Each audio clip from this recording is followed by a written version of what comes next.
आज आपको थोड़ा सा लयबद्ध होकर के, एकाग्रचित्त होकर के, अंतर्मुखी होकर के कैसे योग करना है।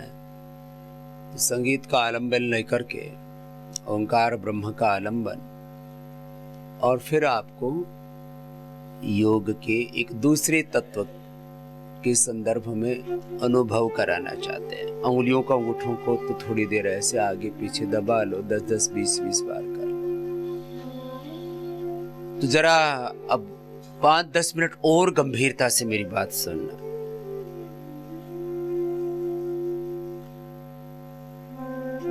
रिश्ते नातों का ताना बाना ही है संसार, इसलिए मैं रिश्ते नातों का विरोधी नहीं हूं, लेकिन इन सब रिश्ते नातों को छोड़ के बैठा हूं और सबसे नाता जोड़ के बैठा हूं। अब देखो ये बात दोनों समझ में नहीं आती लोगों को। सबसे रिश्ता तोड़ के बैठा हूं और सबसे रिश्ता जोड़ के बैठा हूं और सब रिश्ते नातों में एक ब्रह्म को अनुभव करके बैठा हूं। तो पहले सबसे नाता तोड़ना, भगवान से नाता जोड़ना और भगवान के नाते सबसे नाता जोड़ना, ये योग है, ये वैराग्य है, ये अध्यात्म है।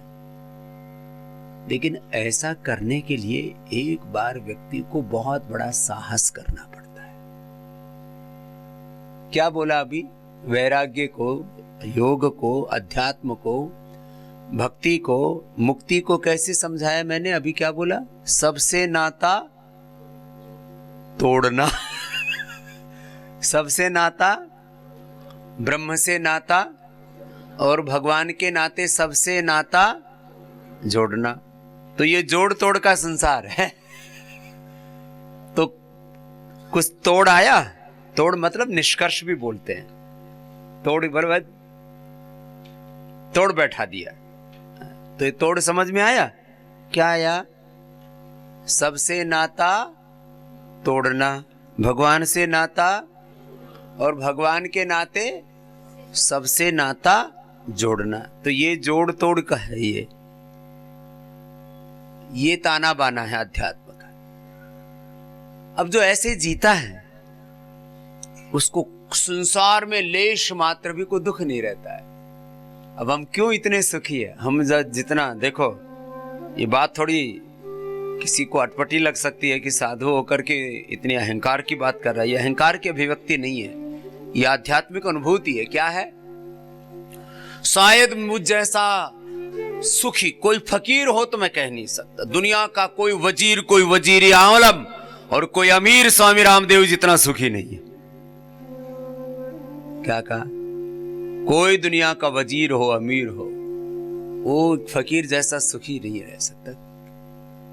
सब कुछ अपने पास है, सारा संसार अपने में, सारे तीर्थ सारे धाम अपने में, सारा ब्रह्मांड अपने में, सब भगवान अपने में। ये अनुभव कर लिया तो फिर क्या पाना और क्या खोना, और फिर सब कुछ करना किसके नाते? भगवान के नाते। चलो ये बात तो थोड़ी सी बड़ी हो गई, पता नहीं कितनों के पल्ले पड़ी होगी, क्योंकि सबके पल्ले पड़ जाए तो फिर सब तो मेरी जैसे हो जाए और हो जाए तो दिक्कत क्या है? चलो, लेकिन थोड़ा इससे आगे जोड़ते आपको, जो आपके सबको समझ में आएगी। ये तो बात थी सहज समाधि की, सहज योग की, सहज मुक्ति की।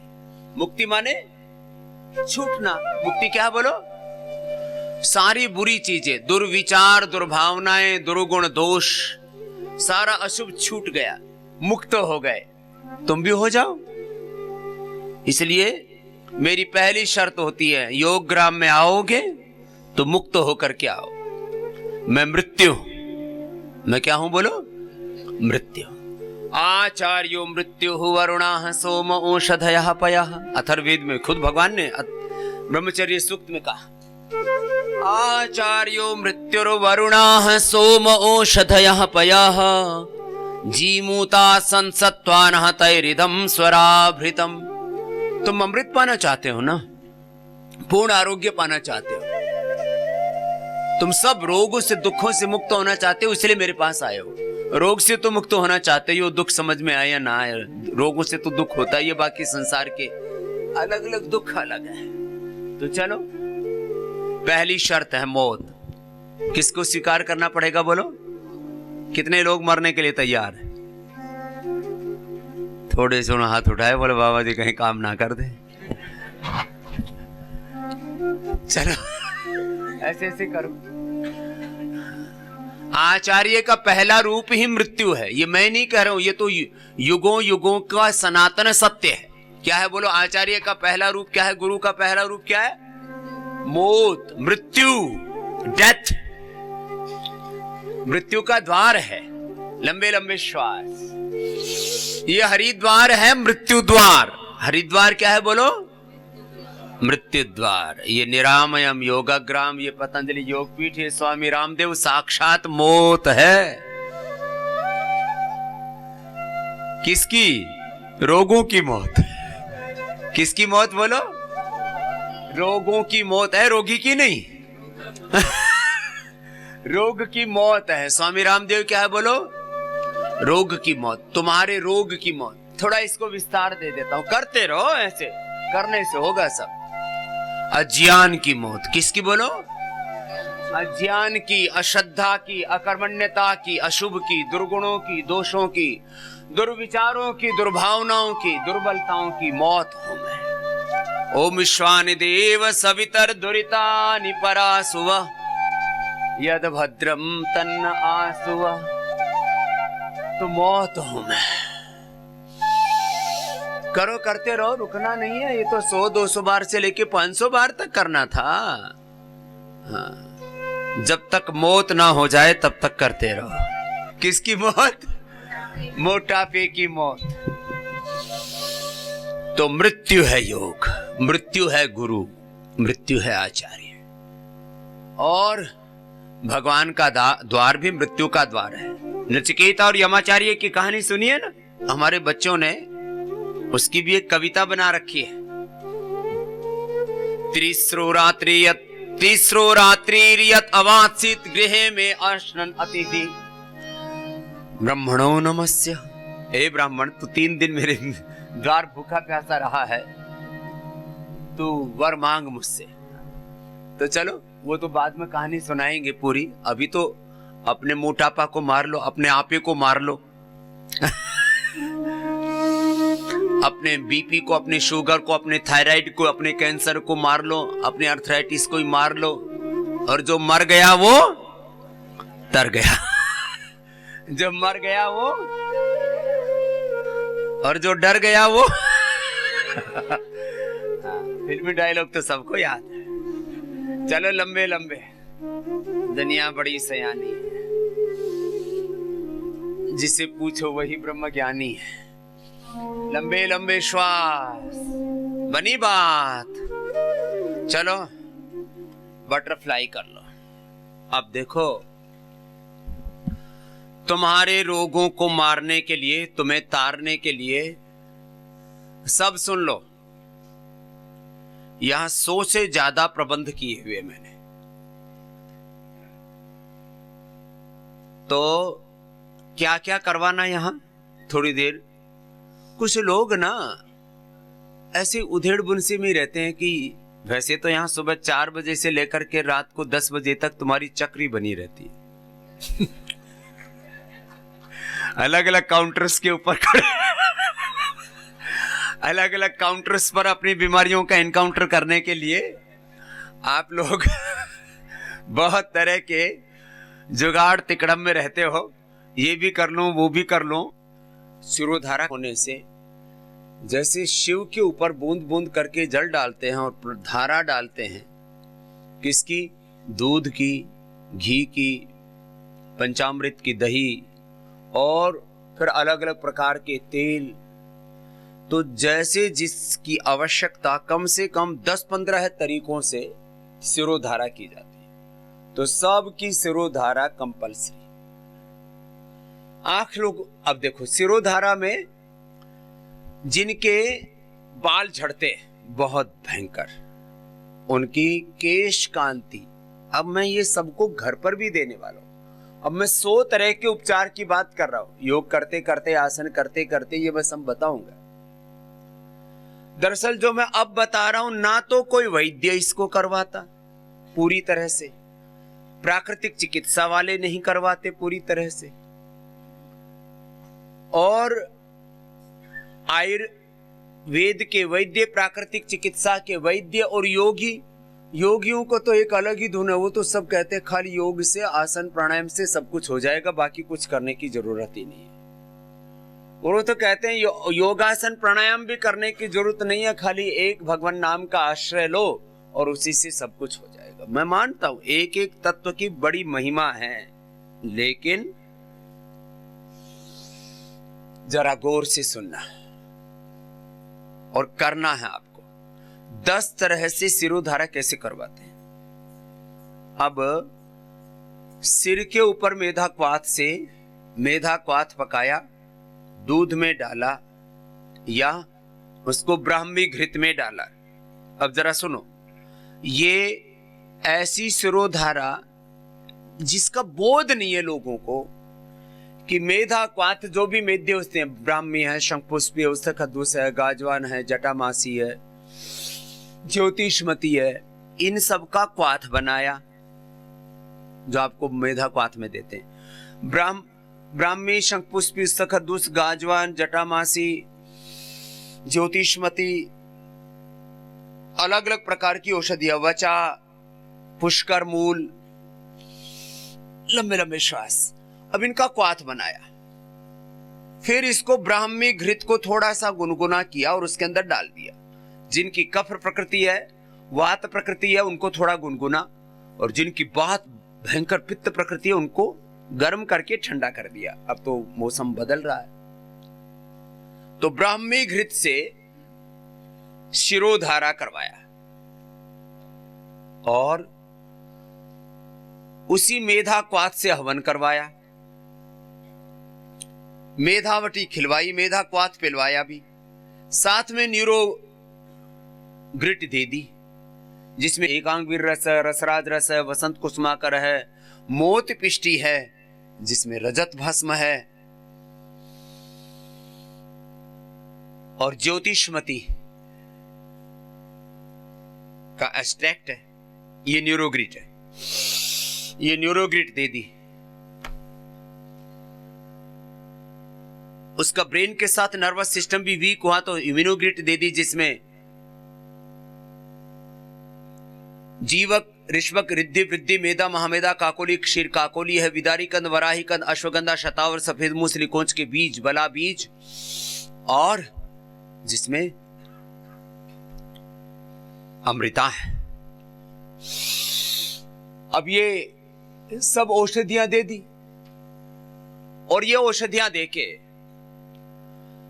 वो 10 बीमारियां जिनका पूरी दुनिया में कहीं इलाज नहीं होता है, साथ में प्राणायाम कर चलेगा, साथ में संख प्रक्षालन भी चलेगा, नीचे से बस्ती भी चलेगी, और बस्ती में भी यही चलेगा, बस्ती में भी यही मेधा क्वाथ, बस्ती में फिर वही दूध, मेधा क्वाथ दूध के अंदर डाल करके उसके अंदर फिर थोड़ा सा रेंड तेल, थोड़ा सा सेंधव, थोड़ा हनी, ये डाल करके, माने आपको अब ये खाली मेधा के बारे में बात कर रहा हूं, मस्तिष्क रोगों के बारे में, ये सब कर दिया तो हमने लोगों की एपिलेप्सी दूर कर दी, पार्किंसंस, इन डिजीज को मैंने अच्छा किया है, और मैंने भी व्यापक तौर पर पहली बार अच्छा किया है, इसलिए कह रहा हूं आपसे। ये सूक्ष्म व्यायाम करवाया, लेकिन आपको अभी 15-20 मिनट अनुलोम विलोम करना है। ये कम करते हो आप लोग, कितनी देर, 5 सेकंड लेने लंबे, कुछ ऐसे कर दे, ये क्या सब नाटक कर रहे हो, इससे कुछ नहीं होगा, ऐसे औपचारिकता, गांव के अंदर बोलते हो उल्हाना सा उतारते हो, ये भी कर दिया, ये भी हो गया, ये भी हो गया, ऐसे कुछ नहीं। 5 सेकंड में लो,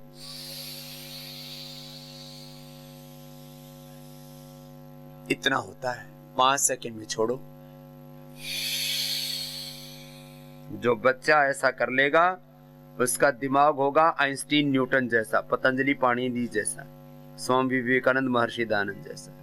उसका दिमाग होगा बुद्ध महावीर जैसा, नानक देव जी जैसा। इन्होंने जीवन के जगत के बड़े रहस्य जाने, भौतिक दृष्टि से, आध्यात्मिक दृष्टि से।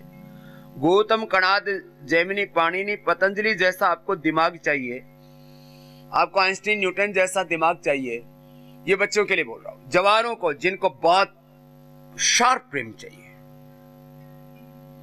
और जिनको अपने knowledge, science, technology, innovation, invention और अपने प्रचंड पुरुषार्थ के द्वारा इस धरती पर बड़े बड़े साम्राज्य कायम करने, उनको सुबह सुबह ये योग करना है। जरा गौर से सुनो। और सब जितने रोगी उन सबको करना है। क्या क्या होता है इससे? इससे एपिलेप्सी दूर हो जाती है। राइट लेफ्ट ब्रेन पूरे एक्टिवेट हो जाते हैं। ब्रेन का, ये मैं नहीं कह रहा, ये संसार के सारे साइंटिस्ट जो शरीर तंत्र पर, जो मस्तिष्क पर और मानवीय शक्तियों, प्रतिभाओं पर जो निरंतर अनुसंधान कर रहे हैं, वो कर रहे हैं कि हर एक इंसान 2 से 5% अपने ब्रेन का इस्तेमाल करता है। 7% तक भी शायद ही कोई पहुंचते हैं, बिरले। वो सारे संसार के 800 करोड़ की आबादी में मुश्किल से 8 लोग होंगे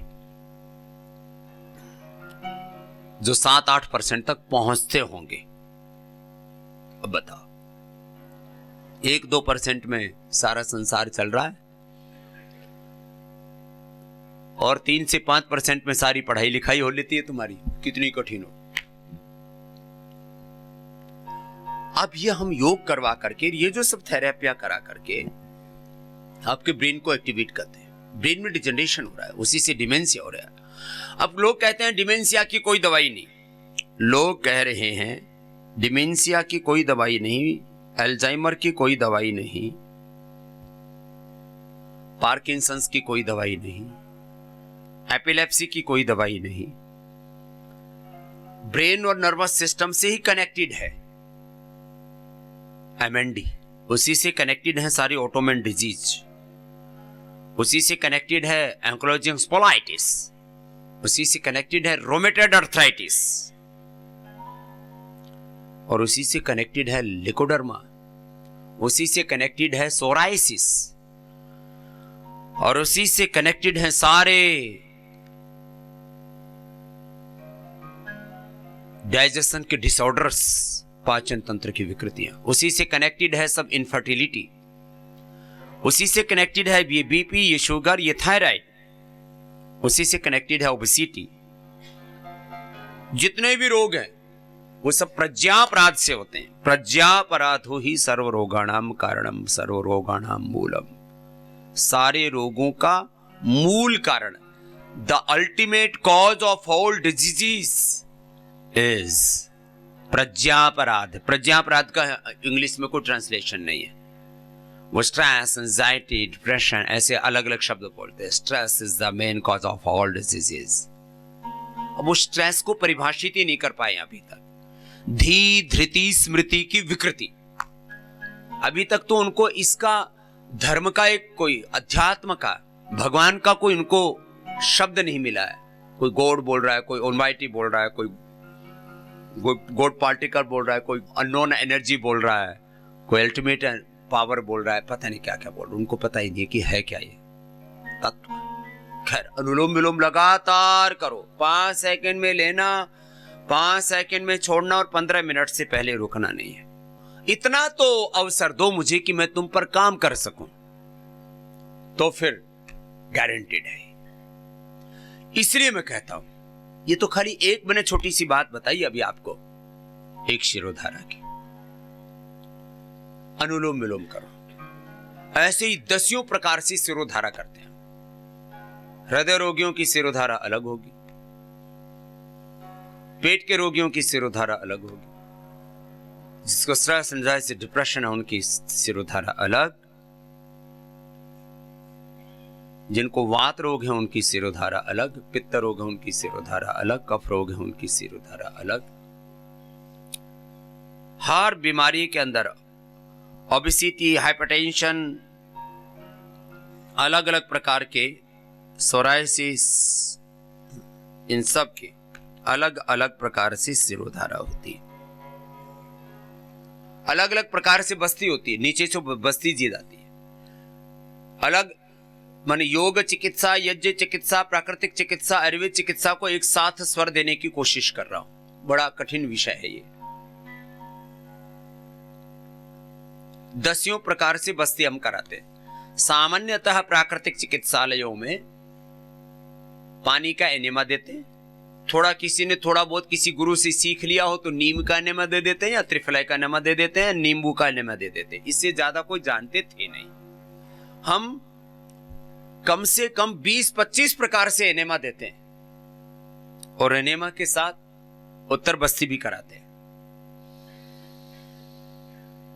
अनुलोम विलोम लगातार करो, रुकना नहीं। और त्रिफला और गोधन अर्क से तो एक विशेष प्रकार से हम बस्ती कराते हैं। उससे पहले मात्रा बस्ती कराते हैं, उसकी तैयारी अलग होती है। कोई रोग बाकी नहीं रह सकता, स्त्री हो या पुरुष हो। बहुत तरह से होती है। और ये बस्ती 10 तरह से होती है। योनि से भी बस्ती की जाती है। योनि से बस्ती दी जाती है।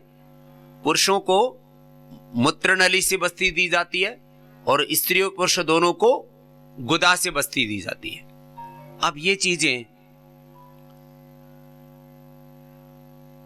योग में वज्रोली आदि क्रियाओं के बारे में थोड़ा बहुत किसी ने सुना होगा, लेकिन उसके बारे में भी लोगों में भ्रांतियां बहुत थी। वज्रोली तो हम ना करते हैं ना करवाते हैं, लेकिन आपको ये बस्ती, ये तो 3 तरह की बस्ती जो योनि से, गुदा से और मूत्र इंद्रिय से दी जाती है। फिर इसके बाद में जानो बस्ती होती है। इसी के बाद फिर उदर बस्ती होती है। इसी के बाद फिर हृदय बस्ती होती है। फिर ये फुफ्फुस बस्ती होती है, लंग बस्ती होती है। फिर ग्रीवा बस्ती होती है। फिर कटी बस्ती होती है। और इस बस्ती में अलग अलग प्रकार के मटेरियल यूज होते हैं, उनकी अलग महिमा है। जिसकी जैसी जरूरत हो, 10 प्रकार की बस्ती, 10-20 प्रकार की, 10-20 प्रकार की शिरोधारा। फिर स्नेहन और स्वेदन भी 20-25 प्रकार से होता है। स्नेहन और स्वेदन अलग अलग प्रकार की औषधियों से वाष्प देते हैं। पूरे शरीर पर देते हैं, नाक में भी देते हैं। फिर अलग अलग प्रकार के तेलों से अभ्यंग करते हैं। तैलाभ्यंग एक होता है, मेडिकेटेड मसाज। फिर उसमें पत्र पिंड मसाज अलग होता है, पोटरी मसाज अलग होता है, मेडिकेटेड मसाज अलग होता है। और उसमें भी जो रूखी सूखी मसाज होती है, उद्वर्तन, वो फिर अलग होता है। कोल कुलत्थ जो त्रिफला, कोल कुलत्थ जो त्रिफला और एकांति लेप हम मिलाते हैं और उससे उद्वर्तन करते हैं। अब इस उद्वर्तन से सभी प्रकार के चर्म रोग, सभी प्रकार के त्वचा विकार, सभी प्रकार का मेद, सभी प्रकार का वात, उसका प्रशमन होता है। वो भी एक प्रक्रिया है, सबको नहीं करनी होती है, लेकिन ये भी करीब करीब 50% रोगों को रिक्वायर्ड है उद्वर्तन। अभी आपको आश्चर्य होगा कि योगाग्राम में मार्च महीने के अंत में अभी 1000 रोगी होंगे, तो आपकी सेवा करने के लिए कम से कम 1500 लोगों की व्यवस्था कर रहा हूं। 1000 रोगी, 1500 सेवा करने वाले। और इसको मैं रोज इसको अपग्रेड करता रहता हूं कि ये भी और चाहिए। रोगियों को देखता हूं मैं, रोज मैंने करीब 1.5 से 2 घंटा रोगियों के लिए रखा हुआ है। इससे ज्यादा मैं समय नहीं दे सकता, बाकी यहां सब व्यवस्था कर रहे हैं आपके लिए। अभी वैद्यों की भी संख्या करीब 50 कर रहा हूं यहां पर। 50 वैद्य यहां उपलब्ध रहेंगे और फिर ट्रेनिंग वाले अलग रहेंगे। एक ये निरामयम, ये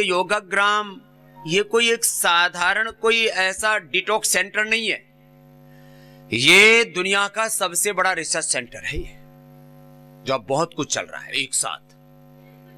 लाइफस्टाइल डिजीज, जेनेटिक डिजीज और इनक्योरेबल डिजीज को क्योर करने का प्रोसेस, उसकी मैं थोड़ी सी झलक बता रहा हूं आपको यहाँ क्या क्या हो रहा है। क्योंकि बहुत लोगों तो यहाँ योग ग्राम में भी 7 दिन आकर के छोटी सी जगह ये नहीं पता लगता यहाँ होता क्या क्या है। कोई कोठड़ियों में घुस घुस के देखते हैं, कहीं देखते हैं इधर तो कोई धुआं सा उठ रहा है, ये क्या हो रहा है? बोले यहाँ यज्ञ चिकित्सा चल रही है। 10 प्रकार की यज्ञ चिकित्सा, यज्ञ थेरापी 10 प्रकार की है।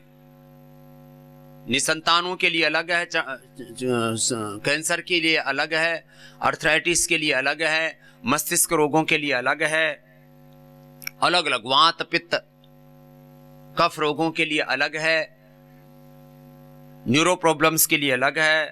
सब यज्ञ थेरापी चल रही है। शिरोधारा की थेरापी बिल्कुल अलग, मैंने बताया। उद्वर्तन की थेरापी अलग तरह की है।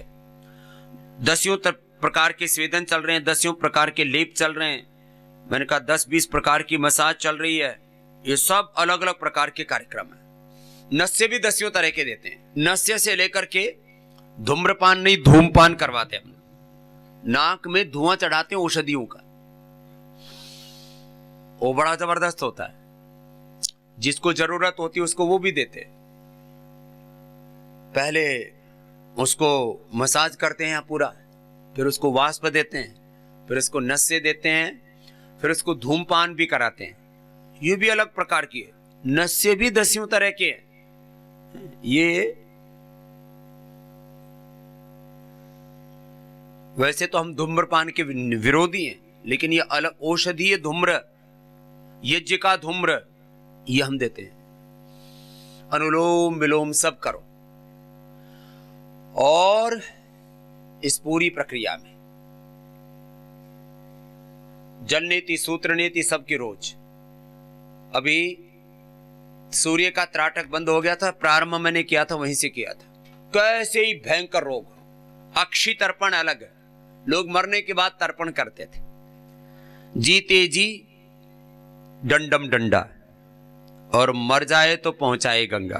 बोले गंगा जी जाएंगे, हाथ डाल के आएंगे, मोक्ष हो जाएगा।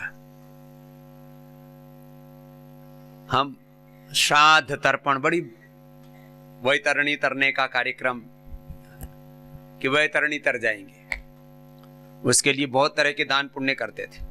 पता लगा वो गाय दान की थी, उसका दूध कोई और ही पी रहा है, बापू भूखा मर रहा है। क्योंकि वो तो गाय पता है किसी और के बंधी हुई है, उसका कौन पी रहा है दूध। और आजकल तो कोई गोदान होता ही नहीं, गोदान के नाम से पैसा दान होता है, और उस पैसे से कौन गुटखा खा रहा है कि मसाला खा रहा है कि दारू पी रहा है कि क्या कर रहा है। मैं किसी की कटाक्ष नहीं कर रहा हूं। सब चीजों की, दान की, पुण्य की रीति नीति बदल गई है। भस्त्रिका की कपाल भाती अनुलोम विलोम थोड़ा लंबा कराए। चलो अनुलोम विलोम ऐसे लंबा करना है, हाथ नीचे कर लो। अभी